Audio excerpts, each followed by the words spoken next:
Hi,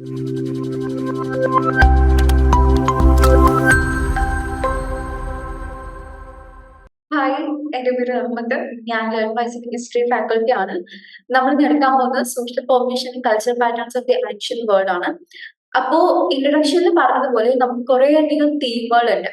അപ്പൊ അതിൽ ഒന്നാമത്തെ തീമാണ് ദ ഹ്യൂമൻ എവല്യൂഷൻ അല്ലെങ്കിൽ എവല്യൂഷൻ ഓഫ് ഹ്യൂമൻ കൈൻഡ് എന്ന് പറയുന്നത്. അതിൽ കുറേയധികം യൂണിറ്റുകളും ചാപ്റ്ററുകളും ഉണ്ട്. അപ്പൊ അതിൽ ഒന്നാമത്തെ ചാപ്റ്റർ അല്ലെങ്കിൽ യൂണിറ്റ് എന്ന് പറയുന്നതാണ് പ്രീ ഹിസ്റ്ററി ആൻഡ് സോഴ്സസ്. ഈ ചാപ്റ്ററിൽ കുറേയധികം ശാസ്ത്രീയപരമായിട്ടുള്ള വാക്കുകളും അങ്ങനെ കുറച്ച് ഇതൊക്കെ ഉള്ളത് കൊണ്ട് നമ്മൾ ടെക്നിക്കാലിറ്റി വെച്ച് നമ്മുടെ ഈ ഒരു ചാപ്റ്ററിനെ ഈ ഒരു യൂണിറ്റിനെ രണ്ട് പാർട്ടാക്കി മാറ്റും. ഒന്നാമത്തെ പാർട്ട് നമ്മൾ ഇന്ന് എടുക്കാൻ പോകുന്നത്, രണ്ടാമത്തെ പാർട്ട് ഇനി വരുന്നതായിരിക്കും. അപ്പൊ ഈ ഒന്നാമത്തെ പാർട്ട് നമ്മൾ മെയിൻ ആയിട്ട് പറയാൻ പോകുന്നത് വെച്ചാൽ കുറച്ച് ഒബ്ജക്റ്റീവ്സ് ഉണ്ട്. ആ ഒബ്ജക്റ്റീവ്സ് എന്ന് വെച്ചാൽ ഒന്നുമില്ല, ജസ്റ്റ് നമ്മൾ ഇൻട്രൊഡക്ഷൻ എന്തൊക്കെയാണോ പറഞ്ഞത് അത് തന്നെയാണ്. നമ്മൾ പ്രീ ഹിസ്റ്ററിയെ കുറിച്ചും പ്രോട്ടോ ഹിസ്റ്ററിയെ കുറിച്ചും ഹിസ്റ്ററിയെ കുറിച്ചും നമ്മൾ പഠിക്കും. അതായത് എന്താണ് pre history, proto history, history, ഇത് മൂന്നും തമ്മിലുള്ള വ്യത്യാസങ്ങൾ എന്തൊക്കെയാണ്, ഇത് മൂന്നിന്റെ ഡെഫിനിഷൻ അല്ലെങ്കിൽ ഔട്ട്ലൈൻ എന്തൊക്കെയാണ്, ഇതൊക്കെ ആയിരിക്കും നമ്മൾ ഈ ഒരു ചാപ്റ്ററിൽ കൂടുതലായിട്ട് നോക്കാൻ പോകുന്നത്. പിന്നെ അതിന് കൂടെ നമ്മൾ പഠിക്കാൻ പോകുന്നത് പ്രീ ഹിസ്റ്ററിയുടെ സോഴ്സസ് എന്തൊക്കെയാണ്, അതായത് ഒരു പ്രീ ഹിസ്റ്റോറിക്കൽ ആയിട്ട് നടന്നിട്ടുള്ള സംഭവങ്ങൾ നമ്മൾ അതിന്റെ സ്രോതസ്സുകളൊക്കെ എങ്ങനെയാണ് മനസ്സിലാക്കുന്നത്, ഏതൊക്കെയാണ് സ്രോതസ്സുകൾ എന്നതിനെ കുറിച്ചൊക്കെയാണ്. പിന്നെ പ്രീ ഹിസ്റ്ററിയെ കുറിച്ച് നമ്മൾ കൂടുതൽ വിശകലനം ചെയ്യുന്നതിന് വേണ്ടി അതിനെക്കുറിച്ച് കൂടുതൽ കണ്ടെത്തുന്നതിന് വേണ്ടിയിട്ട് കുറേയധികം ശാസ്ത്രശാഖകളുണ്ട്. അപ്പൊ ആ ശാസ്ത്രശാഖകൾ നമ്മളിവിടെ മെയിൻ ആയിട്ട് പഠിക്കാൻ പോകുന്നത് ആന്ത്രപ്പോളജിയും ആർക്കിയോളജിയാണ്, പുരാവസ്തു ശാസ്ത്രവും നരഭൂഷ ശാസ്ത്രവും. അപ്പൊ ആർക്കിയോളജിക്കൽ റിസർച്ച്, അതായത് പുരാവസ്തു ശാസ്ത്രത്തിന്റെ നമ്മൾ അതിന്റെ കണ്ടെത്തലുകളെ കുറിച്ചൊക്കെ നമുക്കതിൽ എങ്ങനെയൊക്കെയാണ്, ഏതൊക്കെയാണ് മെത്തേഡ്, ഏതൊക്കെയാണ് അതിന്റെ സ്റ്റെപ്പുകൾ, എന്താണ് ആർക്കിയോളജിക്കൽ റിസർച്ച് കൊണ്ട് അർത്ഥമാക്കുന്നത്, ഇതൊക്കെ നമ്മൾ പിന്നെ അടുത്തത് ആന്ത്രപ്പോളജിക്കൽ റിസർച്ച്, നരവംശ ശാസ്ത്ര കണ്ടെത്തലുകൾക്ക് വേണ്ടിയിട്ട് നമ്മൾ എന്തൊക്കെയാണോ യൂസ് ചെയ്യുന്ന മെത്തേഡ്, പിന്നെ അതിന്റെ അർത്ഥം എന്താണ്, അതൊക്കെ എങ്ങനെയാണ് നമ്മുടെ നിത്യജീവിതത്തിൽ സഹായമാകുന്നത്, അതൊക്കെ എങ്ങനെയാണ് ഹിസ്റ്ററി, അതായത് പ്രീ ഹിസ്റ്ററി മനസ്സിലാക്കുന്നതിനായിട്ട് സഹായമാകുന്നത്, ഇതൊക്കെ ആയിരിക്കും നമ്മൾ അതിന്റെ മെയിൻ ആയിട്ട് നോക്കുന്നത്.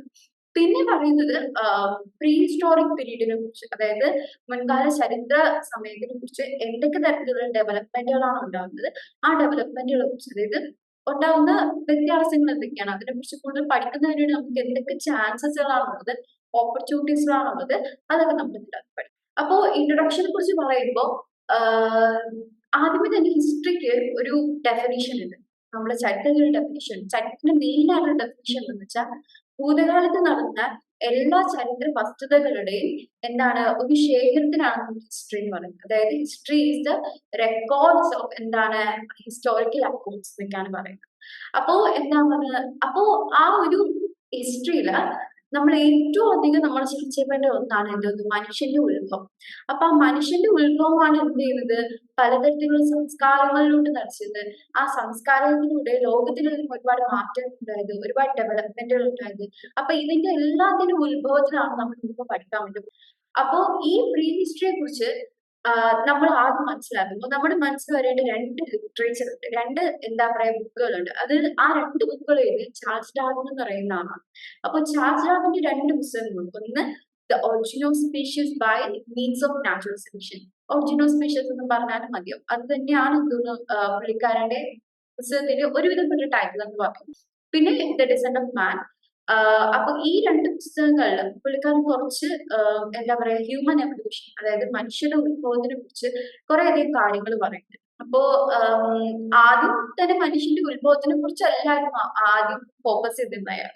അപ്പൊ ആള് ഫോക്കസ് ചെയ്തിരുന്ന എപ്പോഴെന്ന് വെച്ചാൽ ഈ ചെറിയ ചെറിയ കിളികളും ചെറിയ ചെറിയ ജീവികളും ഒക്കെ വെച്ച് ആ ജീവികൾ രൂപാന്തരം പ്രാപിച്ച് വന്നതിനെ കുറിച്ചൊക്കെയായിരുന്നു ആദ്യം അദ്ദേഹം ചർച്ച ചെയ്തത്.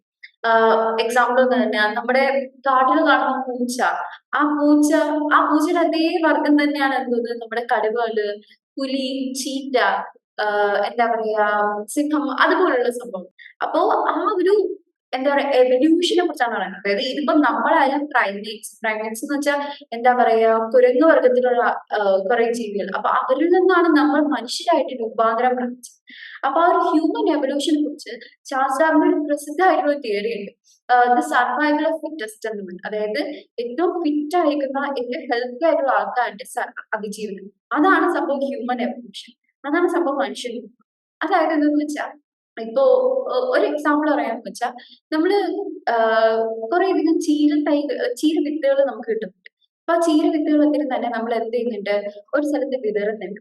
പക്ഷെ അതിൽ കുറച്ച് മാത്രമേ എന്ത് ചെയ്യുന്നുള്ളൂ, മുള പൊട്ടി വളരുന്നുള്ളൂ. എന്നിട്ട് അതിനെ നമ്മൾ പിഴുതെടുത്തിട്ട് നമ്മൾ വേറൊരു സ്ഥലത്ത് എന്ത് ചെയ്യുന്നുണ്ട്, അത് നട്ട് വളർത്തുന്നുണ്ട്. എന്നാൽ അതും കാലാവസ്ഥയും മറ്റുള്ള തടസ്സങ്ങളും കഴിഞ്ഞിട്ട് കുറച്ച് മാത്രമേ അതീന്ന് വളർന്ന് വലുതായിട്ട് നമുക്ക് ഉപയോഗിക്കാൻ വേണ്ടി പറ്റും. അപ്പോ ഒരുപാട് ഇപ്പൊ 150ഓളം ചീര വിത്തുകൾ നമ്മൾ വിതറിയുന്നുണ്ടെങ്കിൽ അതിന് ഏകദേശം 90 മാത്രം എന്താണ് മുളപൊട്ടി വന്നിട്ടുണ്ടെങ്കിൽ അതിൽ മിക്കവാറും 60 മാത്രം നമുക്ക് എന്ത് ചെയ്യാൻ പറ്റത്തുള്ളൂ, ഉപയോഗിക്കുന്നതിന് വേണ്ടി ഏറ്റവും അവസാനം വളർന്നു വരുന്നു. ഇത് തന്നെയാണ് ഹ്യൂമൻ എവല്യൂഷൻ. ഒരുപാട് എന്ത് ചെയ്യുന്നുണ്ട്, സ്പീഷീസുകൾ, ഒരുപാട് ജീവി വർഗങ്ങള് മനുഷ്യന്റെ അതേ രീതിയിൽ എന്ത് ചെയ്യുന്നുണ്ട്, വരുന്നുണ്ട്, രൂപാന്തരം പ്രാപിക്കുന്നുണ്ട്. പക്ഷെ അതില് ഫിറ്റസ്റ്റ് ആയിട്ടുള്ള, അതായത് എല്ലാ തടസ്സങ്ങളും അതിജീവിച്ച് ജീവിക്കാൻ വേണ്ടി കുറച്ച് മാത്രമേ ഉണ്ടാവൂ. അത് എന്താണ് നമ്മൾ എന്ത് ചെയ്യുന്നത്, ഇപ്പോഴത്തെ മനുഷ്യരെ കാണുന്ന അതുപോലെ രൂപാന്തരം പ്രാപിച്ചത്. അപ്പൊ ഈ ഹ്യൂമൻ എവല്യൂഷനെ കുറിച്ചാണ് ചാൾസ് ഡാർവിൻ അദ്ദേഹത്തിന് പ്രസിദ്ധമായിട്ടുള്ള തിയറിയൊക്കെ പഠിപ്പിച്ചത്. അപ്പോ ഈ രണ്ട് പുസ്തകങ്ങളിലും പ്രധാനമായിട്ടും പറയുന്നത് വെച്ചാൽ ഹ്യൂമൻ ഒറിജിൻ, അതിന്റെ സിവിലൈസേഷൻ, പിന്നെ അതിന്റെ ഫോസില്, അങ്ങനെ കുറച്ച് സ്രോതസ്സുകളൊക്കെ ഉണ്ട്. അപ്പൊ അതിനെ കുറിച്ചുള്ള കുറെ അധികം ശേഖരണങ്ങളാണ് പുള്ളിക്കാരൻ ഈ രണ്ട് പുസ്തകങ്ങൾ എന്ന് പറയുന്നത്, ഒറിജിനൽ സ്പീഷീസ്, ഡിസെന്റ് ഓഫ് മാൻ. പിന്നെ ഇതൊക്കെയാണ് ആ പുസ്തകങ്ങളിലെ കവർ പേജ് എടുത്ത ഒറിജിനൽ സ്പീഷീസ്. ഈ ഒരു ഒറിജിനൽ സ്പീഷീസിന്റെ കവർ പേജ് ഒന്ന് ശ്രദ്ധിച്ചു നോക്കിയാൽ നമുക്ക് മനസ്സിലാവും. ആള് DNA ഈ സംഭവം വെച്ച്, ആ സമയത്ത് DNA ഒന്നും ഇല്ലായിരുന്നു, ഇത് കുറച്ച് അപ്ഡേറ്റഡ് ആയിട്ടുള്ള കവറാണ്. പക്ഷെ എക്സാക്ട് ആ ഒരു മനുഷ്യര് വളർന്നു വരുന്ന ആ രീതിയായാലും പിന്നെ മൃഗങ്ങളിൽ ഉണ്ടാകുന്ന വ്യത്യാസമായാലും, ഇപ്പൊ ഇൻട്രൊഡക്ഷനിൽ ഞാൻ പറഞ്ഞതുപോലെ കുരങ്ങു വർഗ്ഗങ്ങൾക്ക് മരത്തിൽ ചാടിക്കയറാനും ഒക്കെ കഴിവുണ്ടായിരുന്നു. പക്ഷെ ഇപ്പൊ കാണുന്ന നമ്മൾ കുരങ്ങു വർഗ്ഗത്തിൽ നിന്ന് ജനിച്ചതാണ്. പക്ഷെ നമുക്ക് അങ്ങനെ കുരങ്ങന്മാരെ പോലെ പെട്ടെന്ന് എന്താ പറയുക, മരത്തിൽ കയറാൻ ഒട്ടും പറ്റത്തില്ല. നമുക്കിപ്പോ അതിൽ നിന്ന് മാറ്റം വന്നു. നമ്മൾ അതിൽ നിന്ന് രൂപാന്തരം പ്രാപിച്ചു. നമുക്കൊരു കുറച്ച് എവല്യൂഷൻ ഉണ്ട്. അപ്പൊ അതൊക്കെ. പിന്നെ ഡിസെന്റ് ഓഫ് മാൻ, അതായത് എന്താണ്, and selection relation to sex. അതായത് എന്താണ്, നമുക്കുണ്ടാവുന്ന ജനിതകപരമായിട്ടുള്ള വ്യത്യാസങ്ങൾ കാരണം നമ്മൾ കുരങ്ങു വർഗ്ഗത്തിൽ നിന്ന് മനുഷ്യരായിട്ട് രൂപാന്തരം പ്രാപിച്ചതിനെ കുറിച്ച് ചാൾസ് ഡാർവിൻ എഴുതിയ വേറൊരു പുസ്തകമാണിത്. ഇനി നമ്മൾ പഠിക്കാൻ പോകുന്നത് എന്താണ് പ്രീ ഹിസ്റ്ററി എന്നതിനെ കുറിച്ചാണ്. അപ്പോ നമ്മൾ കുറച്ച് എക്സാം ഓറിയന്റഡ് ആയിട്ടായിരിക്കും നമ്മൾ ഈ ചാപ്റ്റർ കൂടുതൽ അനലൈസ് ചെയ്യുന്നത്. അപ്പൊ അതില് പ്രീ ഹിസ്റ്ററി എന്താന്ന് വെച്ചാൽ ഇത് എക്സാമിന് ചോദ്യങ്ങൾ നിർബന്ധമില്ല. പക്ഷെ ഇത് അറിഞ്ഞിരിക്കണം. കാരണം നിങ്ങൾ ഇംഗ്ലീഷ് ഒരു 20 മാർക്കിന്റെ എസ്സേക്ക് ആർക്കിയോളജിയെ കുറിച്ചോ ആന്ത്രപ്പോളജിയെ കുറിച്ചോ ബാക്കിയുള്ള ഹിസ്റ്ററിയെ കുറിച്ചോ ഒക്കെ നിങ്ങൾ എഴുതുന്നുണ്ടെങ്കിൽ, അല്ലെങ്കിൽ എവല്യൂഷൻ ഹ്യൂമൻ കാൻഡിനെ കുറിച്ചൊക്കെ എഴുതുന്നുണ്ടെങ്കിൽ, നിങ്ങൾ ആദ്യത്തെ പാരഗ്രാഫിൽ എന്തായാലും മെൻഷൻ ചെയ്യുന്ന സംഭവമാണ് പ്രീ ഹിസ്റ്ററി എന്താണെന്ന് കുറിച്ച്. അതായത് ഈ പ്രീ ഹിസ്റ്ററി എന്ന് പറയുന്ന ഈ ഒരു ശാസ്ത്രീയപരമായിട്ടുള്ള ഈ ഒരു മേഖലയിൽ നിന്നാണ് നമുക്ക് എന്ത് കിട്ടുന്നത്, നമ്മൾ എവല്യൂഷനും ഹ്യൂമൻ കാൻഡിനെ കുറിച്ച് നമ്മൾ പോയിട്ട് പഠിക്കുന്നത്. അതായത് മനുഷ്യര് രൂപാന്തരം പ്രാപിച്ചു വന്നപ്പോ ആ സമയത്ത് റിട്ടൺ റെക്കോർഡ്സ് ഒന്നും ഇല്ലായിരുന്നു. ഒരു എഴുത്ത് രേഖകളോ ഒന്നും തന്നെ ഇല്ലായിരുന്നു. പക്ഷെ അവരിലൂടെ കിട്ടുന്ന സ്രോതസ്സുകൾ, അതായത് അവരുടെ ഫോസിലായിക്കോട്ടെ, അവര് ജനിച്ചു വളർന്നിട്ടുണ്ടാകുന്ന അവരുടെ പെക്യുലർ ആയിട്ടുള്ള, അവരെ കുറിച്ച് വ്യത്യസ്തമായിട്ടുള്ള പ്രത്യേകമാക്കപ്പെട്ട എന്തെങ്കിലുമൊക്കെ സവിശേഷതകളായിക്കോട്ടെ, ഇതിനെയൊക്കെ വെച്ച് മനസ്സിലാക്കി ഇതിനെ സ്വന്തമായിട്ട് ഇൻഡിപെൻഡന്റ് ആയിട്ട് ഐഡന്റിഫൈ ചെയ്ത് ശാസ്ത്രീയപരമായ സഹായത്തോടെ നമ്മൾ പഠിക്കുന്നതാണ്. അപ്പൊ അതുകൊണ്ട് തന്നെ പ്രീ ഹിസ്റ്ററിയെ കുറിച്ച് ഒരു ധാരണ ഉണ്ടായിരിക്കേണ്ടത് അത്യാവശ്യമാണ്. അപ്പൊ പ്രീ ഹിസ്റ്ററി അല്ലെങ്കിൽ പ്രീ ഹിസ്റ്റോറിക് പീരീഡ് എന്ന് നമ്മൾ പറയുന്നത് ഒരു പീരീഡ്, അതായത് ഒരു സമയ മേഖലയാണ്. ആ ഒരു സമയ മേഖല പറയുന്നത് വെച്ചാൽ അവിടെ ഒരു റൈറ്റിംഗ് ഇല്ല, ഒരു എഴുത്ത് വിദ്യയില്ലായിരുന്നു, ആരും എഴുതിയിട്ടില്ല, ആർക്കും ഒന്നും എഴുതാനൊന്നും അറിയത്തില്ല. പക്ഷെ അവർക്ക് സംസാരിക്കാൻ കഴിവുണ്ടോ, അതൊക്കെ നമ്മൾ എഴുതി പഠിക്കും. അപ്പോ ഒരു എൻഗേജ്മെന്റ് ഇല്ല റിട്ടൺ ഡോക്യുമെന്റേഷൻ, അതായത് അവരൊന്നും തന്നെ എഴുതി വെച്ചിട്ടില്ല. ഒബ്വിയസ്ലി അവർ വരച്ചു വെച്ചിട്ടുണ്ടായിരുന്നു. കാരണം അതാണ് അവർക്ക് എളുപ്പം, അവർക്ക് കാണിച്ചു കൊടുക്കാന്നതിന് വേണ്ടിയിട്ട് അവർക്ക് അതാണ് എളുപ്പം. പക്ഷെ ഒരു റിട്ടൺ എൻഗേജ്മെന്റ്സ് ഒന്നുമില്ലായിരുന്നു. ഒരു റിട്ടൺ ഡോക്യുമെന്റേഷൻ വെച്ച് നമ്മളൊരു കാര്യത്തിന് എന്താ പറയാ അടയാളപ്പെടുത്തി അത് ഇന്ന സംഭവമാണ്, അത് ഇന്ന ഇൻസിഡന്റ് ആണെന്ന് രേഖപ്പെടുത്തി വെക്കുന്നതിനാണ് നമ്മൾ ഡോക്യുമെന്റേഷൻ എന്ന് പറയുന്നത്. ആ ഒരു സംഭവം തന്നെ ഇല്ല. അപ്പൊ പ്രീ ഹിസ്റ്ററി എന്ന് വെച്ചാൽ നമ്മൾ പറയും that's A period which refers to എന്താണ്, there was no writing and no engagement with written documentation. അപ്പൊ ആ ഒരു ടൈം പീരീഡിനാണ് നമ്മൾ പ്രീ ഹിസ്റ്ററി എന്ന് പറയുന്നത്, അല്ലെങ്കിൽ പ്രീ ഹിസ്റ്റോറിക് പീരീഡ് എന്ന് പറയുന്നത്. അപ്പൊ ഈ പ്രീ ഹിസ്റ്ററിയുടെ ബിഗിനിങ് എന്തെന്ന് വെച്ചാൽ നമ്മൾ എന്താ പറയാ, നമ്മുടെ മനുഷ്യരുടെ ഏറ്റവും മുൻകാലത്തെ റെപ്രസെന്റേറ്റീവ്, ഏറ്റവും മുൻകാലത്തെ പ്രാതിനിധ്യം എന്ന് പറയുന്ന ഹോമോ എന്ന് പറയുന്നത് എന്താണ്, മനുഷ്യൻ രൂപാന്തരപ്പെടുന്ന ആ ഒരു ഘട്ടം. ഹോമോ എന്ന് വെച്ചാൽ ഹ്യൂമൻ തന്നെയാണ് അർത്ഥം. അപ്പോ ആ ഫസ്റ്റ് സ്റ്റേജ്, അതായത് മനുഷ്യ രൂപാന്തരം, പ്രൈമേറ്റ്സിൽ നിന്ന് മനുഷ്യൻ രൂപാന്തരം പ്രാപിച്ച് മനുഷ്യനായി വരുന്ന ആ ഒരു സ്റ്റേജ്, ആ ഒരു സ്റ്റേജ് മുതൽ ആണ് നമ്മൾ എന്ത് പറയുന്നത്, പ്രീ ഹിസ്റ്ററിയുടെ തുടക്കമായിട്ട് പറയുന്നത്. അപ്പൊ പ്രീ ഹിസ്റ്ററിയുടെ തുടക്കം എന്ന് വെച്ചാൽ നമ്മൾ പറയുന്നത് എന്താണ്, it is from the beginning of the origin of earliest representative of genus. അതായത് ജീനസ്, നമ്മുടെ ജീനസ് അല്ല, ഹോമോ. ഹോമോ തുടങ്ങുന്നത് എപ്പോഴാണോ അവിടെ നിന്നാണ് നമ്മുടെ മനുഷ്യരുടെ ഉത്ഭവം എന്ന് പറയുന്നത്. ആ മനുഷ്യന്റെ ഉത്ഭവത്തിൽ നിന്നാണ് പ്രീ ഹിസ്റ്ററിയുടെ ആരംഭമായിട്ട് പറയുന്നത്. അപ്പൊ ഈ ഹോമോ എന്ന് ഉദ്ദേശിക്കുന്നത് നമ്മളും ഹോമോ തന്നെയാണ്, പക്ഷെ ഹോമോ സാപ്പിയൻസ് സാപ്പിയൻസ്. ഇപ്പൊ നമുക്ക് ഉണ്ടായിരുന്ന ഹോമോ സാപ്പിയൻ, പിന്നെ homo Neanderthal, homo erectus, homo hominids, എന്താ പറയാ, ഹാബിലിസ്, ഇങ്ങനെ കുറെ എന്ത് ചെയ്യുന്നുണ്ട്, മനുഷ്യന്റെ വിഭാഗങ്ങൾ ഉണ്ടായിട്ടുണ്ട്. അപ്പൊ ആ രൂപാന്തരം പ്രാപിച്ചു വന്ന മനുഷ്യന്റെ വിഭാഗങ്ങൾ എല്ലാത്തിനെയും കൂടെ നമ്മൾ ഒരു ജീനസിൽ ഉണ്ടാക്കുന്ന ഹോമോ എന്ന് പറയുന്നത്. ഇപ്പൊ നമ്മള് ടാക്സോണമി എന്ന് പറയുന്ന ഒരു ഇതുണ്ട്. അതായത് എന്താ, ക്ലാസിഫൈ ചെയ്യുന്നത്, മനുഷ്യരെ അവരുടെ ശാസ്ത്രീയ നാമം വെച്ച് ക്ലാസിഫൈ ചെയ്യുന്നത്. അതിൽ ഏറ്റവും ലാസ്റ്റത്തെ രണ്ട് ക്ലാസിഫിക്കേഷൻ ആണ് ജീനസും സ്പീഷീസും. അപ്പൊ അതിൽ നമ്മുടെ ജീനസ് ഏതാണ്, ഹോമോ തന്നെയാണ്. നമ്മുടെ സ്പീഷീസ് ആണ് നമ്മൾ സാപ്പിയൻ ഉദ്ദേശിക്കുന്നത്. എക്സാമ്പിള് പാങ്കറ, ലിയോ, പിന്നെ എന്താ പറയാ, ഫെലിസ് ഡൊമസ്റ്റിക്കസ്. ഇപ്പൊ ഫെലിസ് ഡൊമസ്റ്റിക്കസ് എന്ന് പറയുന്നത് പൂച്ചയാണ്. അപ്പൊ അതിന്റെ ഫെലിസ് എന്ന് പറയുന്നത് വേറെ ജീവിവർഗങ്ങൾക്കും ഉണ്ട്, പക്ഷെ അത് പൂച്ചയാണ് എന്ന് അടയാളപ്പെടുത്തുന്നത് അതിന് ഡൊമസ്റ്റിക്കസ് ആണ്. ഡൊമസ്റ്റിക്കസ് എന്ന് വെച്ചാൽ എന്താണ്, ഡൊമസ്റ്റിക്കേഷൻ, അതായത് ഒരു വീട് പോലുള്ള ഒരു ചുറ്റുപാടത്തില് ഗൃഹവൽക്കരിക്കപ്പെട്ട ഒരു ജീവിവർഗം, അതാണ്. പിന്നെ പാന്തറ, ലിയോ. ലിയോ എന്ന് ഉദ്ദേശിക്കുന്നത് എന്താണ്, സിംഹം തന്നെയാണ്. സിംഹത്തിന്റെ സ്പീഷീസ് നാമമാണ് എന്തോന്ന്, ലിയോ എന്ന് പറയുന്നത്. അപ്പൊ അതാണ് ജീനസ് സ്പീഷീസ് എന്ന് പറയുന്ന എന്താണ് ക്ലാസിഫിക്കേഷൻസ് തരംതിരിക്കപ്പെടുന്നത്. അപ്പൊ ആ ഇതിലുള്ള മനുഷ്യന്റെ ജീനസിനെയാണ് നമ്മൾ ഹോമോ എന്ന് പറയുന്നത്. അപ്പൊ ഹോമോന്ന് തുടങ്ങുന്ന, അതായത് മോഡേൺ ഹ്യൂമൻസ്, അതായത് ആധുനിക മനുഷ്യനും ആധുനിക മനുഷ്യനും ഉണ്ടായിരുന്ന ഒരു ഗ്രൂപ്പ് ഓഫ് ക്ലോസ് നമ്മുടെ ആൻസിസ്റ്റേഴ്സ്, അതായത് നമുക്ക് മുൻപുണ്ടായിരുന്ന നമ്മുടെ പൂർവികര്. അപ്പൊ ഇത് ഇത്രയും കൂടി ചേർന്ന് തന്നെയാണ് നമ്മൾ എന്ത് പറയുന്നത്, ഹോമോ എന്ന് പറയുന്ന ജീനസ്. അപ്പൊ ജീനസ് തുടങ്ങുന്ന എപ്പോഴാണ്, അവിടെ മുതലാണ് പ്രീ ഹിസ്റ്ററിയുടെ ആരംഭം എന്ന് പറയുന്നത്. അപ്പോ പക്ഷെ ഈ ജീനസ് ആയിട്ടുള്ള ഹോമോ പല ഘട്ടത്തിൽ രൂപാന്തരം പ്രാപിച്ചത്. ഇപ്പൊ ഹോമോ എറക്ടസ് ആയിക്കോട്ടെ, ഹോമോ ഹാബിലിസ് ആയിക്കോട്ടെ, ഹോമോ നിയാണ്ടർതാൽസ് ആയിക്കോട്ടെ, ഇതൊന്നും ഞാൻ പേടിക്കട്ടെ, ഇതൊക്കെ നമ്മൾ നെക്സ്റ്റ് ചാപ്റ്റർ എന്തായാലും പഠിക്കും. അപ്പോ ഈ ഒരു സംഭവം അത്രയും തന്നെ എന്താ പറയാ, ഈ ഒരു വിഭാഗങ്ങളൊക്കെ തന്നെ നമ്മുടെ ലോകത്തിന്റെ ഗ്ലോബിന്റെ പല കോണ്ടിനെന്റ്, പല ഭൂഖണ്ഡങ്ങളില് പല സമയങ്ങളില് എന്ത് ചെയ്തിട്ടുണ്ട്, ജീവിച്ചതായിട്ട് എവിഡൻസ് ഉണ്ട്, അതായത് ജീവിച്ചതായിട്ടുള്ള തെളിവുകളുണ്ട്. അപ്പോ ആ സംഭവം, ആ സമയങ്ങളെ കുറിച്ചൊക്കെ ആയിരിക്കും നമ്മൾ പ്രീ ഹിസ്റ്ററി കൂടുതലായിട്ട് ചർച്ച ചെയ്യും. ഇത് കണ്ടില്ലേ, ഈ ഒരു ഫസ്റ്റ് കാണുന്ന സ്ഥലം, അതിനെ കുറിച്ച് തലച്ചോറ് വലുതായിട്ട് വന്നിട്ടുണ്ട്.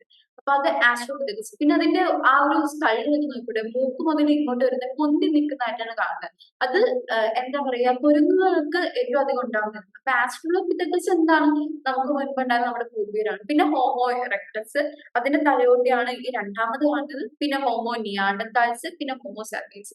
നമുക്ക് സാപ്പിയൻസിലോട്ട് എത്തുമ്പോഴത്തേക്കും ഒരുപാട് മാറ്റം തലയോട്ടികൾ തന്നെ വന്നിട്ടുണ്ട്.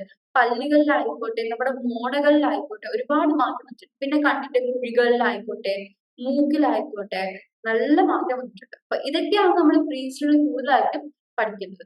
അപ്പൊ നമുക്ക് പറയാം, പ്രീ ഹിസ്റ്ററി എന്ന് പറയുന്നത് സാമൂഹ്യ ശാസ്ത്രം തന്നെയാണ്, ശാസ്ത്രീയപരമായിട്ടുള്ള മേഖലയും തന്നെയാണ്.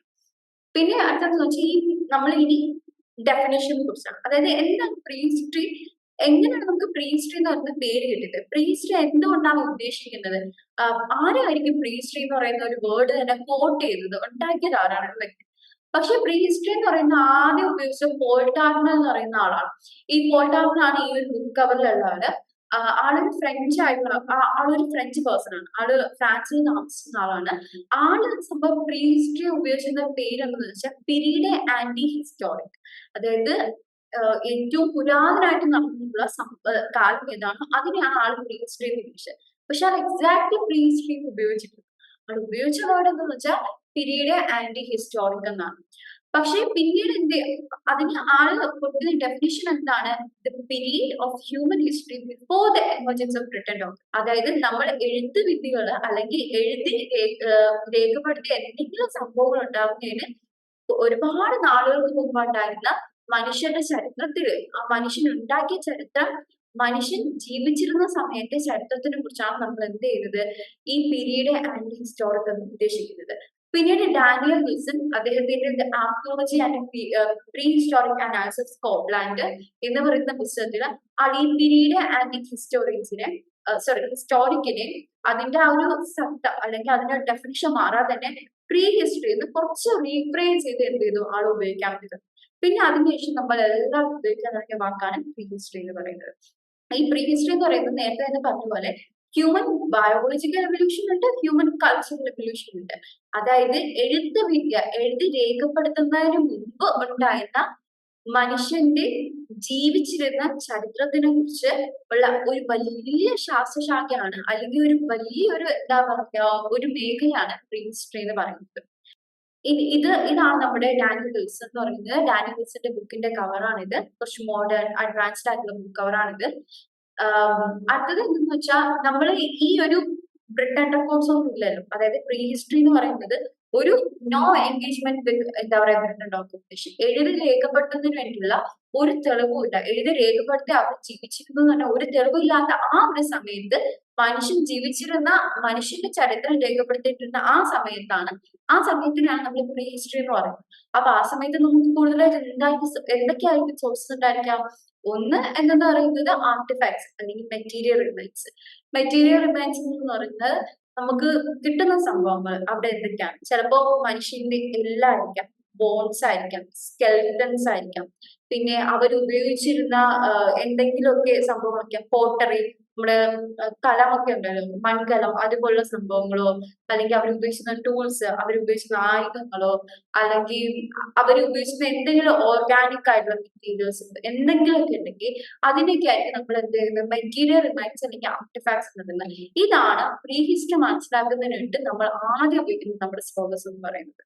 അപ്പൊ അത് തന്നെയാണ് നമ്മൾ രണ്ടാമത്തെ പാരഗ്രാഫിൽ കാണിക്കുന്ന സ്റ്റോൺ ടൂൾസ്, അതായത് കല്ലുകൾ കൊണ്ട് ഉണ്ടാക്കിയിരിക്കുന്ന നമ്മുടെ ആയുധങ്ങളായിക്കോട്ടെ, പിന്നെ അനിമൽസിന്റെ റിമൈൻസ്, അതായത് മൃഗങ്ങളുടെ എന്താ പറയാ എന്തെങ്കിലുമൊക്കെ ബാക്കി ഉണ്ടാവുന്ന സംഭവങ്ങളായിക്കോട്ടെ അത്, പിന്നെ ഹ്യൂമൻ ഫോസിൽസ്, പിന്നെ ബയോഫാക്ട്സ്, അതായത് ഓർഗാനിക് ആയിട്ട് എന്തെങ്കിലുമൊക്കെ സംഭവം ഉണ്ടെങ്കിൽ അത് ഉദ്ദേശിക്കുന്നത് എന്താണ്?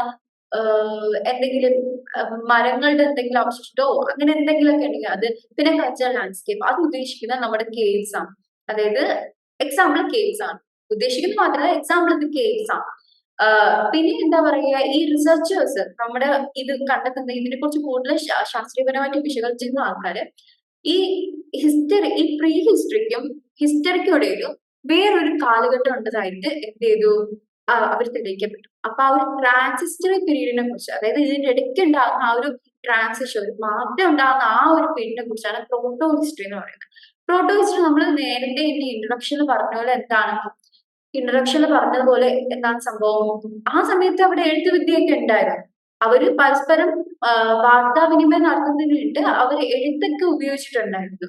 അതായത് അവർ എഴുതിയൊക്കെ കുറെ കാര്യങ്ങളൊക്കെ കൊടുത്തിട്ടുണ്ടായിരുന്നു. അവർ എഴുതിയൊക്കെ എന്ത് ചെയ്യുന്നുണ്ട്, അവർ വാർത്താവിനിമയമൊക്കെ നടത്തിയിട്ടുണ്ടായിരുന്നു. പക്ഷെ നമുക്ക് മനസ്സിലാവുന്നില്ല. അതായത് അവർക്ക് അവരുടേതായ ഭാഷ ഉണ്ടായിരുന്നു, അവരത് ഉപയോഗിച്ച് എന്ത് ചെയ്ത് ചർച്ചകളും വിശകലനങ്ങളും ഒക്കെ നടത്തിയിരുന്നു.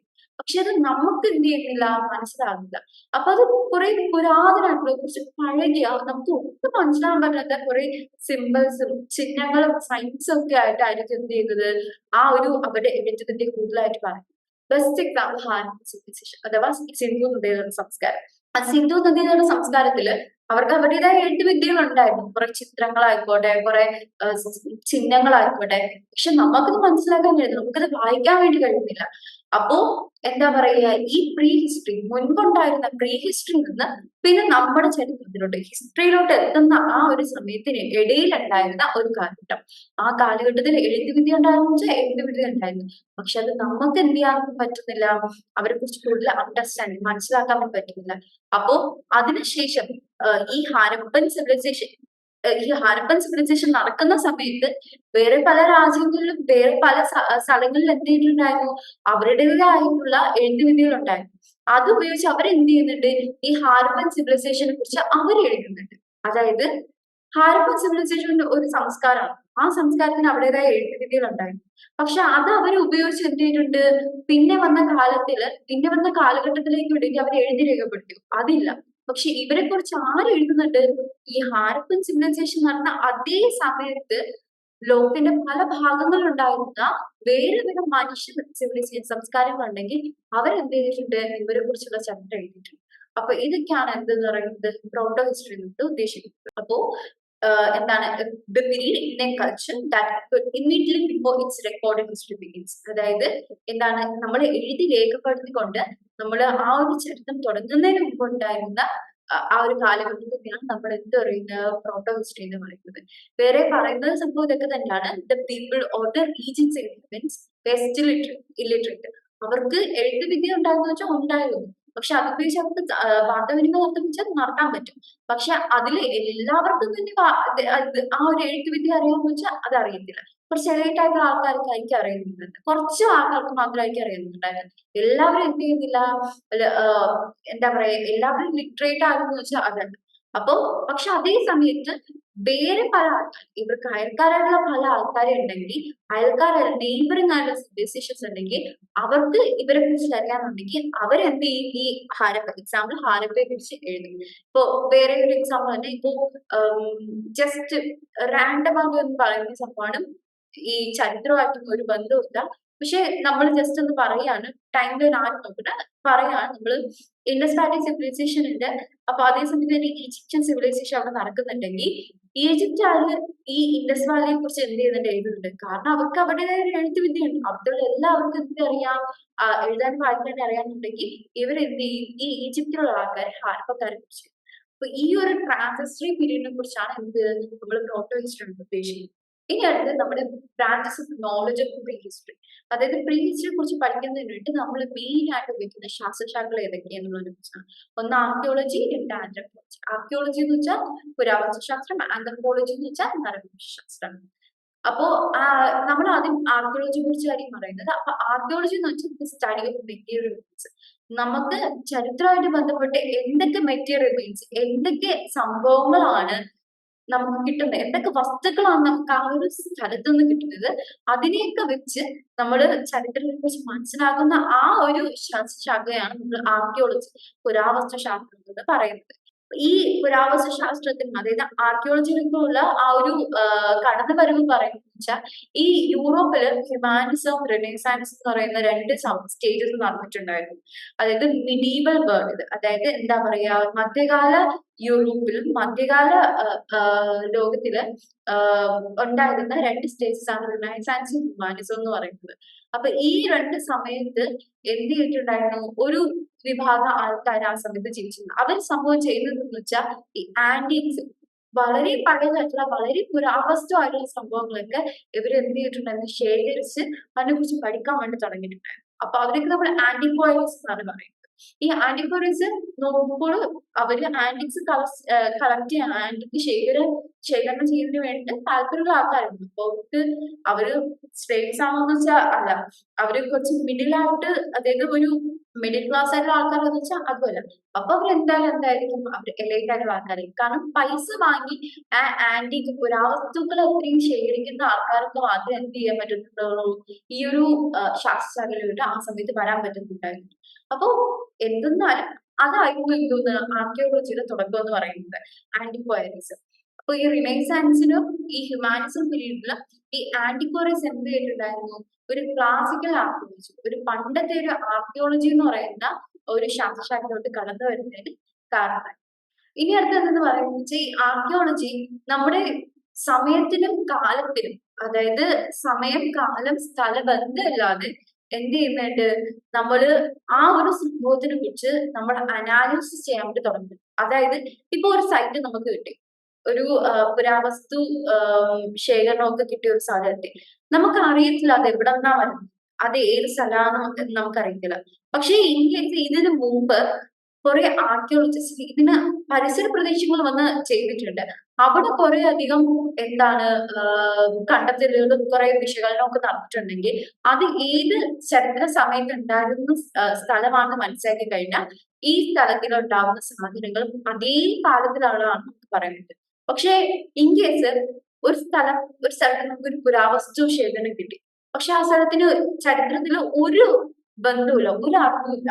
അപ്പോ അത് ഏത് സംഭവമാണെന്നോ ഏത് കാലഘട്ടത്തിലുള്ള ഇതാണെന്നോ നമുക്ക് അറിയത്തില്ല. അപ്പോ സ്ഥലവും ഒന്നും നമ്മൾ അറിയാതെ എന്ത് ചെയ്യുന്നുണ്ട്, ആർക്കിയോളജിസ്റ്റുകള് ഉള്ള മെറ്റീരിയൽ റിമൈൻസ് വെച്ച് സ്ഥലവും കാലവും സമയവും എല്ലാം മനസ്സിലാക്കാൻ പറ്റും. ഇതൊക്കെയാണ് ആർക്കിയോളജി എന്ന് പറയുന്നത്. പക്ഷെ ആർക്കിയോളജി മാത്രമല്ല നമ്മളെ ഹിസ്റ്ററിയെ കുറിച്ചുള്ള നോളജ്, അതായത് അറിവ് നമുക്ക് തരുന്ന ഒരേ ഒരു ശാഖ മാത്രമല്ല ആർക്കിയോളജി. പകരം വേറെ കുറെ അധികം എന്ത് ചെയ്യുന്നുണ്ട്, ശാസ്ത്രശാഖകൾ ഇനിയും നമ്മളെ ഈ പ്രീ ഹിസ്റ്ററി പീരീഡുമായിട്ട് ബന്ധപ്പെട്ട സംഭവങ്ങളെ കുറിച്ച് പഠിപ്പിക്കുന്നതിന് വേണ്ടി അതിനെ കുറിച്ചുള്ള അറിവുകൾ തരുന്നതിന് വേണ്ടി കാരണമാകുന്നുണ്ട്. ഇനി അടുത്തത് നമ്മുടെ source of archaeological research. Archaeological റിസർച്ചിൽ നമ്മൾ ഉപയോഗിക്കുന്ന നമുക്ക് വേണ്ട സ്രോതസ്സുകൾ ഏതൊക്കെയെന്ന് കുറിച്ചാണ്. ഒന്നാമത് നമ്മൾ നേരത്തെ പറഞ്ഞ ആർട്ടിഫാക്ട്സ് അല്ലെങ്കിൽ മെറ്റീരിയൽ റിമൈൻസ്. നമുക്ക് ആ സ്ഥലത്ത് നിന്ന് എന്തൊക്കെ സാധനങ്ങൾ കിട്ടുന്നുണ്ടോ അതിനൊക്കെയാണ് നമ്മൾ മെറ്റീരിയൽ റിമൈൻസ് അല്ലെങ്കിൽ ആർട്ടിഫാക്ട്സ് എന്ന് പറയുന്നത്. അതാണ് നമ്മുടെ പ്രൈമറി സോഴ്സ് എന്ന് പറയുന്നത്. ഇനി ആർട്ടിഫാക്ട്സ് എന്തെന്ന് വെച്ചാൽ ഇത് ചിലപ്പോൾ വൺ വേർഡും ചോദിക്കാൻ ചാൻസ് ഉണ്ടായിരിക്കും. പക്ഷേ ഒബ്വിയസ്ലി ഇതിനൊരു വൺ വേർഡും ഇല്ല. പക്ഷേ നിങ്ങൾ എന്തായാലും അത് ഓർത്ത് വെച്ചേക്കുക. ആർട്ടിഫാക്ട് എന്തെന്ന് വെച്ചാൽ any portable object used, modified or made by humans. മനുഷ്യൻ ഉണ്ടാക്കിയതോ മനുഷ്യനത് വ്യത്യാസം വരുത്തിയതോ മനുഷ്യൻ ഉപയോഗിച്ചിരുന്നതോ ആയിട്ടുള്ള സാധനങ്ങളെയാണ് നമ്മൾ എന്ന് പറയുന്ന ആർട്ടിഫാക്റ്റുകൾ എന്ന് പറയുന്നത്. ഈ ആർട്ടിഫാക്റ്റുകൾ പല പല ഇതായിട്ട് വരുന്നുണ്ട്. ഇപ്പൊ എക്സാമ്പിൾ എന്ന് പറഞ്ഞാൽ ടൂൾസ് ആയിക്കോട്ടെ, പോട്രി ആയിക്കോട്ടെ, കല ഒക്കെ ആയിക്കോട്ടെ, എന്തൊക്കെയാണെങ്കിൽ അതൊക്കെയാണ് നമ്മള് മെറ്റീരിയൽ ആർട്ടിഫാക്ട്സ് എന്ന് പറയുന്നത്. മെറ്റീരിയൽ റിമൈൻസ് അല്ലെങ്കിൽ ആർട്ടിഫാക്ട്സ് എന്ന് പറയുന്നത്. പിന്നെ ആ മെറ്റീരിയൽ റിമൈൻസ് അല്ലെങ്കിൽ ആർട്ടിഫാക്ട്സിന് നമ്മൾ കുറച്ച് എക്സോസ്റ്റീവ് ആണ് എന്ന് വെച്ചാൽ ഒരുപാടുണ്ട്. പക്ഷെ നമ്മൾ കുറച്ച് സംഭവങ്ങൾ ഐഡന്റിഫൈ ചെയ്ത് വരുന്നുണ്ട്. ഒന്നാമത്തേത് എന്താണ്, സ്റ്റോൺ ടൂൾസ്, അതായത് കല്ലുകൊണ്ട് നമ്മൾ ഉപയോഗിച്ചിരുന്ന ആയുധങ്ങൾ എന്തായിക്കോട്ടെ അത്. പിന്നെ എന്താ പറയാ, പോട്ട് ഫ്രാഗ്മെന്റ്സ്. ഈ പോട്ട് ഫ്രാഗ്മെന്റ് ഉപയോഗിക്കുന്ന പോട്ടറി ആയിട്ടാണ്, മൺകലമുണ്ട്. പിന്നെ ബോൺസ് ആൻഡ് ദെയർ ഫ്രാഗ്മെന്റ്സ്, നമ്മുടെ എല്ലുകളായിക്കോട്ടെ, മനുഷ്യന്റെയും ആനിമൽസിന്റെയും ആയിട്ടുള്ള മൃഗങ്ങളുടെ ആയിട്ടുള്ള എല്ലുകളായിക്കോട്ടെ അത്. പിന്നെ വുഡൻ ആർട്ടിഫാക്ട്സ്, ഈ തടി കൊണ്ടുള്ള എന്തെങ്കിലും സംഭവങ്ങളുണ്ടെങ്കിൽ അതൊക്കെ നമ്മൾ മെറ്റീരിയൽ റിമൈൻസ് ആർട്ടിഫാക്ട്സ് ഉപയോഗിക്കുക. പിന്നെ ടെക്സ്റ്റൈൽസ്, അതായത് എന്തെങ്കിലും തുണികൾ ഉണ്ടെങ്കിൽ തുണികളുമായിട്ട് ബന്ധപ്പെട്ട എന്തെങ്കിലും ക്ലോത്ത്, അതായത് വസ്ത്രങ്ങൾ എന്തെങ്കിലും ഉണ്ടെങ്കിൽ അതിനെ നമ്മൾ എന്ത് ചെയ്യുന്നുണ്ട്, മെറ്റീരിയൽ റിമൈൻസ് അല്ലെങ്കിൽ ആർട്ടിഫാക്ട്സ് എന്ന് പറയുന്ന ആ ഒരു ക്ലാസിഫിക്കേഷനിൽ കൊണ്ടുവരുന്നുണ്ട്. പിന്നെ ഇതിനിടയിൽ വേറെയും കുറച്ച് സംഭവങ്ങളുണ്ട്. അതായത് ആദ്യത്തെ സോഴ്സ് ഏതെന്ന് വെച്ചാൽ മെറ്റീരിയൽ റിമൈൻസ് അല്ലെങ്കിൽ ആർട്ടിഫാക്ട്സ്. രണ്ടാമത്തെ മെയിൻ സ്രോതസ് ഏതെന്ന് വെച്ചാൽ ഫീച്ചേഴ്സ്, നോൺ പോർട്ടബിൾ ആയിട്ടുള്ള ആർട്ടിഫാക്റ്റുകൾ. അതായത് ഈ ഫീച്ചേഴ്സ് എന്ന് ഉദ്ദേശിക്കുന്നത് ചിലപ്പോ ആ സമയങ്ങളിൽ ഉണ്ടായിരുന്ന സോയിൽ സ്റ്റെയിൻസ് ആയിരിക്കാം. അതായത് സോയിൽ സ്റ്റെയിൻസ് എന്ന് വെച്ചാൽ ഈ ആ സമയത്ത് മണ്ണ് കൊണ്ട് അവിടെ ഉണ്ടായിരുന്ന സംഭവങ്ങൾ എന്തൊക്കെയാ. ഇപ്പൊ പറയാം, പണ്ട് കാലങ്ങളിൽ മണ്ണ് വെച്ചാണ് നമ്മൾ എന്ത് ചെയ്തിരുന്നത്, നമ്മൾ വീടൊക്കെ ഉണ്ടാക്കിയിരുന്നത്, നമ്മൾ മതിലുകളൊക്കെ ഉണ്ടാക്കിയിരുന്നത്. പിന്നെ ഗാർബേജ് ഡംപ് വെച്ച് നമ്മൾ ബാത്റൂം ഒക്കെ ഉണ്ടാക്കിയിരുന്ന അവരുടേതായിട്ടുള്ള ബാത്റൂമുകൾ. പിന്നെ സ്ട്രക്ചർ ഉദ്ദേശിക്കുന്ന വീടുകളായിക്കോട്ടെ, ഇതൊക്കെ മണ്ണ് കൊണ്ടും ചളി കൊണ്ടാണ് അവർ ഉണ്ടാക്കിയിരുന്നത്. അപ്പൊ ആ സോയിൽ സ്റ്റെയിൻസിനൊക്കെ നമ്മൾ ഫീച്ചേഴ്സ് അഥവാ നോൺ പോർട്ടബിൾ ആർട്ടിഫാക്ട്സ് എന്ന് പറയും. അതായത് ഇത് നമുക്ക് കൊണ്ടുപോകാനും പറ്റത്തില്ല, എങ്ങോട്ടേക്കും ഷിഫ്റ്റ് ചെയ്യാനും പറ്റില്ല, കാരണം ഇത് അവിടെ തന്നെയുള്ള സംഭവമാണ്. അപ്പൊ നമ്മൾ എന്ത് ചെയ്യും, പ്രിസർവ്, നമുക്ക് തന്നെ സംരക്ഷിച്ച് അതിന് കൂടുതൽ പഠിക്കാൻ വേണ്ടി നമ്മൾ ശ്രമിക്കും. പിന്നെ അടുത്തതെന്ന് പറയുന്നത് ബയോഫാക്ട്സ് അല്ലെങ്കിൽ എക്കോഫാക്ട്സ്. അത് മൂന്നാമത്തെ നമ്മുടെ സ്രോതസ്സാണ്. ഇത് പറയുന്നത് വെച്ചാൽ നാച്ചുറൽ റിമൈൻസ്. അതായത് ഇപ്പോ എന്തെങ്കിലും എന്താ പറയാ, ചെടികളോ പിന്നെ എന്തെങ്കിലുമൊക്കെ ചെടികളായിട്ട് ബന്ധപ്പെട്ട സംഭവങ്ങളൊക്കെ ഉണ്ടെങ്കിൽ, അതായത് എന്താ പറയാ, ചിലപ്പോ വിത്ത് ശേഖരണം നമ്മൾ കാണുന്നുണ്ടായിരിക്കാം, ചിലപ്പോ തടികൾ ഉണ്ടായിരിക്കാം, ചിലപ്പോ അനിമൽ ബോൺസോ പ്ലാന്റ് എന്ന് വെച്ചാൽ മൃഗങ്ങളുടെ എല്ലുകളോ അങ്ങനെ എന്തെങ്കിലുമൊക്കെ ഉണ്ടായിരിക്കാം. അല്ലെങ്കിൽ ചിലപ്പോ നമ്മൾ ഇലകളോ ഒക്കെ കാണുന്നുണ്ടായിരിക്കാം, അത് വളമായിട്ട് നിൽക്കുന്ന കാണുന്നുണ്ടായിരിക്കാം. അപ്പൊ ഇങ്ങനെ കുറെ സംഭവങ്ങളാണ്. മെയിൻ ആയിട്ട് ഈ എക്കോഫാക്ടർ നമ്മളെ സഹായിക്കുന്നത് വെച്ചാൽ നമ്മൾ ആ സമയത്ത് ജീവിച്ചിരുന്ന ആൾക്കാരുടെ ഡയറ്ററി ഹാബിറ്റ്, അവരെന്തൊക്കെയാണ് കഴിച്ചതിനെ കുറിച്ചും, അവരെങ്ങനെയാണ് ഫുഡ് കഴിച്ചിരുന്നതിനെ കുറിച്ചും, അവരെങ്ങനെയാണ് ഈ ഫുഡ് തരംതിരിച്ചതിനെ കുറിച്ചും ഇതൊക്കെ നമുക്ക് മനസ്സിലാക്കാൻ പറ്റും. പിന്നെ അവരുടെ സബ്സിസ്റ്റൻസ് പാറ്റേൺസ്, അവരെങ്ങനെയാണ് ജീവിച്ചിരുന്നത്, അവരുടെ ലൈഫ് സ്റ്റൈൽ, അവരുടെ ജീവിതശൈലി എന്തൊക്കെയെന്നതിനെ കുറിച്ചും നമുക്ക് പഠിക്കാൻ വേണ്ടി ഈ ബയോഫാക്ട് അല്ലെങ്കിൽ എക്കോഫാക്ട്സുകൾ എന്തെങ്കിലും സഹായിക്കുന്നുണ്ട്. അപ്പോൾ മെറ്റീരിയൽ റിമൈൻസ് അല്ലെങ്കിൽ ആർട്ടിഫാക്ട്സ്, ഫീച്ചേഴ്സ് അല്ലെങ്കിൽ നോൺ പോർട്ടബിൾ ആർട്ടിഫാക്ട്സ്, പിന്നെ ബയോഫാക്ട് അല്ലെങ്കിൽ എക്കോഫാക്ട്സ്, ഇതൊക്കെയാണ് മെയിൻ ആയിട്ട് പ്രീ ഹിസ്റ്ററിക്ക് വേണ്ടിയിട്ടുള്ള നമ്മുടെ സ്രോതസ്സുകൾ എന്ന് പറയുന്നത്. പിന്നെ സ്റ്റെപ്സ് ഓഫ് ആർക്കിയോളജിക്കൽ എക്സ്പ്ലോറേഷൻ എന്ന് പറയുന്നത്, അപ്പോ ഒന്നാമത്തെ സംഭവം എന്ന് വെച്ചാൽ നമ്മൾ ഒരു സൈറ്റിൽ, അപ്പൊ ആ ഒരു സൈറ്റിൽ ചെല്ലുമ്പോൾ നമ്മൾ ആ സ്ഥലത്തിനെ കുറിച്ച് കൂടുതൽ റിസർച്ച് ചെയ്യാൻ പറ്റും. അതായത് ഈ പരിസര പ്രദേശങ്ങളിൽ ഏതെങ്കിലും ദൂരെ ആയിക്കോട്ടെ, ഇപ്പൊ ഡിസ്റ്റൻസ് ആയിക്കോട്ടെ, ഏതെങ്കിലും ദൂരെയുള്ള സ്ഥലം ആയിക്കോട്ടെ, അവിടെ ഏതെങ്കിലും ഇതുപോലെ ചരിത്ര വസ്തുവായിട്ട് ബന്ധമുണ്ടോ എന്ന് നമ്മൾ ആദ്യം നോക്കും. അതായത് ഇതിന് ഏതെങ്കിലും സ്ഥലമായിട്ട് ബന്ധമുണ്ടോ? ഇപ്പൊ പറയുന്നത് വെച്ചാൽ പെയിന്റഡ് ഗ്രേ വെയർ എന്ന് പറയുന്ന ഒരു പോട്രി ഉണ്ട്. അതായത് എന്താ പറയാ, അവരുടേതായ രീതിയിൽ പണ്ട് കാലത്ത് ആൾക്കാര് ഉണ്ടാക്കിയിരുന്ന പെയിന്റ് ചെയ്തിട്ടുള്ള ഒരു എന്ത് ചെയ്യുന്നുണ്ട്, പോട്രി ഉണ്ട്. അപ്പൊ ഇത് നമ്മുടെ പണ്ട് മഹാഭാരതത്തിൽ ആ സമയത്ത് അല്ലെങ്കിൽ മഹാഭാരതവുമായിട്ട് ബന്ധപ്പെട്ടിരിക്കുന്ന ആ സ്ഥലത്ത് നിന്ന് ഏതൊക്കെ സ്ഥലങ്ങളുണ്ട് അവിടെ നമുക്ക് കിട്ടിയ ഏറ്റവും വലിയ എവിഡൻസ് ആണ് ഈ പോട്രി ഐറ്റം, ഈ ഒരു മൺകലത്തിന്റെ ഒരു എക്സാമ്പിൾ എന്ന് പറയും. അപ്പൊ ഇത് എവിടെ നിന്ന് നമുക്ക് കിട്ടിയാലും നമ്മൾ അതിന് പറയുന്നത് എന്താണ്, ഓക്കെ ഇത് ആ ഒരു കാലഘട്ടത്തില് ബിലോങ് ചെയ്യുന്ന ആ ഒരു കാലഘട്ടത്തിലുള്ള സംഭവങ്ങളാണെന്നൊക്കെയാണ് പറയുന്നത്. അപ്പൊ അതുപോലെ തന്നെ അപ്പൊ ഇങ്ങനെ എന്തെങ്കിലുമൊക്കെ സംഭവങ്ങൾ ഉണ്ടോ എന്ന് നമ്മൾ ആദ്യം നോക്കും. അല്ലെങ്കിൽ ഈ മണ്ണിന്റെയോ അല്ലെങ്കിൽ ഈ ഒരു സ്ഥലത്തിന്റെയോ ഡേറ്റ് നമ്മൾ പരിശോധിക്കും. അങ്ങനെയൊക്കെയാണ് നമ്മൾ മനസ്സിലാക്കുന്നത്. അപ്പോ ആദ്യം ആ സ്ഥലത്തിനെ കുറിച്ച് അല്ലെങ്കിൽ ആ ഒരു സംഭവത്തിനെ കുറിച്ച് റിസർച്ച് ചെയ്യുന്ന ആർക്കിയോളജിസ്റ്റുകൾ, എന്നിട്ട് ലാൻഡ് റെക്കോണൈസൻസ് എന്ന് വെച്ചാൽ അവിടേക്ക് പേഴ്സണൽ ഇൻവെസ്റ്റിഗേഷൻ, അതായത് അവിടേക്ക് നേരിട്ട് ചെന്നിട്ട് സംഭവം എന്താണ്, അവിടെ സ്ഥലത്തിന്റെ ആ ഒരു ചുറ്റുപാടൊക്കെ എന്തൊക്കെയാണെന്നൊക്കെ നോക്കാൻ വേണ്ടി ശ്രമിക്കും. പിന്നെ ടെസ്റ്റ് പിറ്റിംഗ്, അതായത് അവിടെ ചെന്നിട്ട് എക്സ്കവേഷൻസ്, അതായത് കുഴി കുഴിച്ചിട്ട് സംഭവങ്ങൾ എന്തൊക്കെയാണുള്ളത് അല്ലെങ്കിൽ നമ്മൾ ഡിഗ് ചെയ്തിട്ട് അവിടെ എന്തൊക്കെയാണുള്ളത് കണ്ടുപിടിക്കാൻ വേണ്ടി. പിന്നെ ഫുൾ എക്സ്കവേഷൻ, അതായത് ആദ്യം ഒരു കുറച്ച് മാത്രമേ കുഴിച്ചെടുക്കത്തുള്ളൂ. പിന്നെ അവർക്ക് മനസ്സിലാവും ഇവിടെ വേറെ കുറെ സംഭവങ്ങൾ ഉണ്ടായിരിക്കും, ഇതിന്റെ അടിഭാഗത്ത് എന്തുണ്ടായിരിക്കാം, കുറെ സംഭവങ്ങൾ ഉണ്ടായിരിക്കാം എന്നുള്ളത്. ഒരു എക്സാമ്പിൾ പറയാന്ന് വെച്ചാൽ ഡൽഹിയിൽ ഉണ്ടായിരിക്കുന്ന ഒരു സംഭവമാണ് എന്ത്, നമ്മുടെ പുരാന ഖില അല്ലെങ്കിൽ ഓൾഡ് ഫോർട്ട് എന്ന് പറയുന്നത്. ഈ ഓൾഡ് ഫോർട്ട് പാർട്ടീഷൻ സമയത്ത് എന്ത് ചെയ്തിട്ടുണ്ടായിരുന്നു, ഇങ്ങനെ കുറെ ആൾക്കാരെ നമ്മൾ അവിടെ സെറ്റിൽ ചെയ്തിട്ടുണ്ട്. അപ്പൊ അവര് ഇതുപോലെ അവിടെ ടെന്റ് ഒക്കെ കെട്ടുന്ന ആ ഒരു സമയത്താണ് എന്ത് ചെയ്തത്, അവർ കുറച്ച് പോട്ടറിയും കുറച്ച് ഇഷ്ടികളൊക്കെ കെട്ടുന്നതിന് വേണ്ടി തുടങ്ങിയത്. അപ്പൊ ഇത് ഇവർ എന്ത് ചെയ്തിട്ടുണ്ടായിരുന്നു, ഇതിലുള്ള ആൾക്കാരെ കൊണ്ടുവന്നിട്ടുണ്ട്. അപ്പൊ ഇവിടുത്തെ ആൾക്കാർ ഇവർ എത്രയും ആ ഒരു പാർട്ടീഷൻ സമയം കഴിഞ്ഞപ്പോഴത്തേക്കും ആ സ്ഥലം ഫുള്ള് സീൽ ചെയ്തിട്ട് അവിടെ കുഴിച്ചു നോക്കാൻ വേണ്ടി. ആദ്യം ഒരു ചെറുതായിട്ടൊന്ന് കുഴിച്ചു കൊടുത്തു, പിന്നെ നോക്കിയപ്പോ അവർക്ക് മനസ്സിലായി ഇതിന്റെ അടിയിൽ കുറെ സംഭവങ്ങൾ ഉണ്ടാവാൻ ചാൻസ്. അങ്ങനെ ഒരു പതുക്കെ എന്തായാലും തുടങ്ങി ഫുൾ എക്സ്കവേഷൻ നടത്തുന്നതായിരുന്നു. അപ്പൊ ആദ്യം റിസർച്ച് ചെയ്തു, പിന്നെ ലാൻഡ് റീകോണൈസൻസ്, അതായത് അവിടെ ചെന്നിട്ട് എന്തൊക്കെയാണ് സംഭവങ്ങൾ നോക്കാൻ വേണ്ടി തുടങ്ങി. പിന്നെ ടെസ്റ്റ് പിറ്റിംഗ്, അവിടെ ജസ്റ്റ് ഒന്ന് കുഴിച്ചു കൊടുക്കാൻ വേണ്ടി നോക്കി. പിന്നെ ഫുൾ എക്സ്കവേഷൻ, അതായത് ഫുൾ ആയിട്ട് അവിടെ കുഴിച്ചു നോക്കി സംഭവങ്ങൾ എന്തൊക്കെയുണ്ടോ നോക്കാൻ വേണ്ടി തുടങ്ങി. അതാണ് ആർക്കിയോളജിക്കൽ എക്സ്പ്ലോറേഷന്റെ ആ 4 സ്റ്റെപ്പ് എന്ന് പറയുന്നത്. ഈ ഫുൾ സ്റ്റെപ്പ് ചെയ്ത് കഴിഞ്ഞാൽ പിന്നെ ഏറ്റവും ഇമ്പോർട്ടന്റ് ആയിട്ടുള്ള സംഭവമാണ് എന്തെന്ന് പറയുന്നത്, സ്ട്രാറ്റിഗ്രഫി അഥവാ സ്ട്രാറ്റിഫിക്കേഷൻ എന്ന് പറയുന്നത്.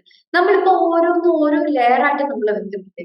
അതായത് ഇപ്പോ എക്സാമ്പിൾ ആയിട്ട് പറയുന്നത് എന്താണ്, നമ്മൾ പുസ്തകങ്ങളൊക്കെ നമ്മൾ അത് ക്ലാസിഫിക്കേഷൻ, നമ്മൾ ഓരോ സംഭവത്തിനനുസരിച്ച് നമ്മൾ എന്ത് ചെയ്യുന്നുണ്ട്, ഓരോ ജോണറിനനുസരിച്ച് നമ്മൾ തരംതിരിച്ചെടുക്കുന്നുണ്ട്.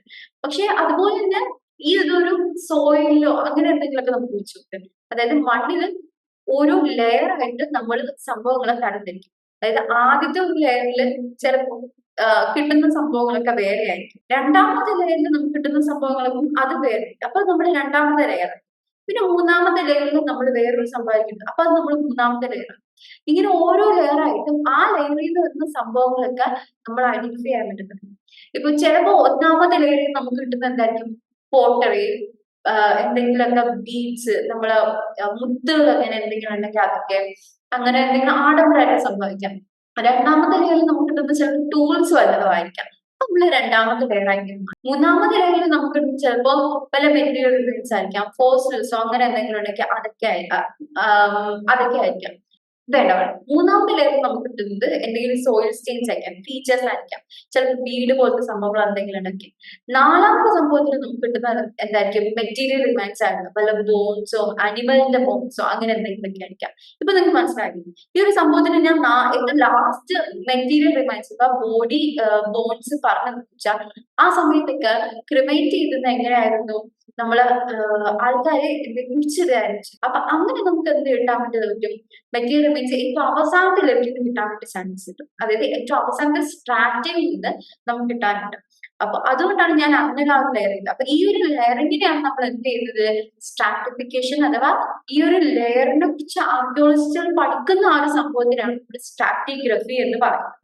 അപ്പോ ഈ ലെയേഴ്സിനെ നമ്മൾ മെയിൻ ആയിട്ട് പറയുന്നത് വെച്ചാൽ റീഡിംഗ് സെക്ഷൻ, അതായത് എന്താണ്, പഠിക്കുന്നതിന് വേണ്ടി നമ്മൾ ഓരോ സ്ട്രാറ്റയെ ഒരു സെക്ഷൻ ആയിട്ട് തിരിച്ചിട്ടുള്ള അതിന് നമ്മൾ റീഡിംഗ് സെക്ഷൻ ആയിട്ട് പറയും. എന്നിട്ട് അവിടെ നിന്ന് കിട്ടുന്ന സംഭവങ്ങളൊക്കെ വേറെ സെപ്പറേറ്റ് ആയിട്ട് നമ്മൾ എന്ത് ചെയ്യും, പഠിക്കാൻ വേണ്ടി നോക്കും. ഇതാണ് സ്ട്രാറ്റിഗ്രഫിയുടെ ഒരു എക്സാമ്പിൾ എന്ന് പറയുന്നത്. നമുക്ക് പല പല ലെയർ ആയിട്ട് പല പല സാധനങ്ങൾ കിട്ടും. ഇപ്പൊ അവർ പല പല ലെയർ ആയിട്ട് തിരിച്ചു. ആദ്യം 0 ലെവല്, പിന്നെ 1, 2 എന്നിങ്ങനെ 10ാമത്തെ ലെയർ വരെ ഉണ്ട്. 10ാമത്തെ ലെയർ എന്തായിരിക്കും, ടോപ്പ് സോയിൽ ആയിരിക്കും, അതായത് ഏറ്റവും മുകളിൽ ഉണ്ടാകുന്ന സംഭവമായിരിക്കും. അപ്പോ അങ്ങനെ. പിന്നെ എന്താ റീകൺസ്ട്രക്ഷൻ അല്ലെങ്കിൽ കാറ്റലോഗ്, അതായത് ഇവിടെ എന്ത് ചരിത്രമായിരിക്കാം നടന്നിട്ടുണ്ടായിരിക്കാം, ഇതിനെ കുറിച്ച് ഒരു ഡീറ്റെയിൽ ആയിട്ട് നമ്മൾ കാറ്റലോഗ് നമ്മൾ എഴുതി നമ്മൾ എന്ത് ചെയ്യും, ആ ഒരു ആർട്ടിഫാക്ട്സുകൾ ഉപയോഗിച്ച് നമ്മളിത് കാറ്റലോഗ് നമ്മൾ എഴുതി രേഖപ്പെടുത്താൻ വേണ്ടി നോക്കും. പിന്നെ അനാലിസിസ്, നമ്മൾ അത് വിശകലനം ചെയ്യുക. ഇവിടെ എന്തുകൊണ്ടായിരിക്കാം ഇങ്ങനെ വന്നത്, ഇവിടെയാണോ ഇതൊക്കെ തുടങ്ങിയത്, എന്തുകൊണ്ടായിരിക്കാം ഇവർ ഈ സ്ഥലം ആ സമയത്ത് തെരഞ്ഞെടുത്തത്, ഇവിടെ എന്തായിരുന്നു അവർക്ക് അനുയോജ്യമായിട്ടുള്ള ഒരു സംഭവങ്ങൾ എന്തൊക്കെയാണ്, ചിലപ്പോ നദി ഉണ്ടായിരുന്നോ, ചിലപ്പോ ഇത് മുൻപ് കാടായിരുന്നോ, ചിലപ്പോ എന്തുകൊണ്ടായിരിക്കും അവർ ഇത് ഈ ഒരു സ്ഥലം ഉപേക്ഷിച്ചത്, എന്തുകൊണ്ടായിരിക്കും അവർ ഇവിടുന്ന് വേറൊരു സ്ഥലത്തേക്ക് മാറിയത്, അവരുടെ ഫുഡ് ഹാബിറ്റ്സ് എന്തൊക്കെയാണ്, ഇതൊക്കെ നോക്കും. പിന്നെ റിപ്പോർട്ടിംഗ്, പിന്നെ ഈ ക്ലാസ് നമ്മൾ റിപ്പോർട്ട് ഉണ്ടാക്കും. ആ ഒരു റിപ്പോർട്ട് ഇന്ത്യയിൽ ആർക്കിയോളജിക്കൽ സർവേ ഓഫ് ഇന്ത്യ ആണ് ചെയ്യുന്നത്. അവർ റിപ്പോർട്ട് ഉണ്ടാക്കിയിട്ട് ഈ റിപ്പോർട്ട് എന്ത് ചെയ്യും, അവർ പബ്ലിഷ് ചെയ്യും. കൂടാതെ തന്നെ ഈ ഇതിനുള്ള ആർട്ടിഫാക്ട്സുകൾ എന്തെങ്കിലും വളരെ ഇമ്പോർട്ടന്റ് പ്രിഷ്യസ് ആയിട്ടുണ്ടെങ്കിൽ ഇത് അവരെന്ത് ചെയ്യും, അവരുടെ മ്യൂസിയത്തിലോട്ട് എന്ത് ചെയ്യും, അവർ ഷിഫ്റ്റ് ചെയ്യും. എന്നിട്ട് കൂടുതൽ ഡീറ്റെയിൽ ആയിട്ട് അവിടെ പഠിക്കും.